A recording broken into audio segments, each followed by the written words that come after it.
ဒီနေ့မင်းရဲ့မင်္ဂလာပွဲတော်ဝတ်ထားတဲ့သူတို့သမီးဝတ်ဆောင်ဟာ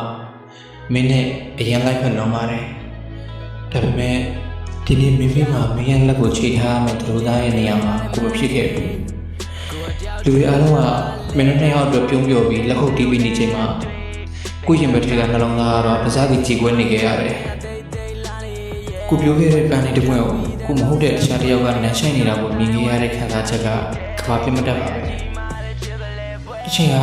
ကိုတို့ထူထူမှခဲ့ဘူးတဲ့အနာဂတ်တွေစိတ်ကူးခဲ့ဘူးတဲ့အိမ်မက်တွေအားလုံးဟာအခုတော့ခြားတစ်ယောက်လက်ထဲမှာတောက်ဝင်သွားခဲ့ပြီပေါ့။မင်းဝန်းကျင်ခဲ့ပြီမဲ့မင်းပြောနေတာလေးကိုမြင်ရတော့လေ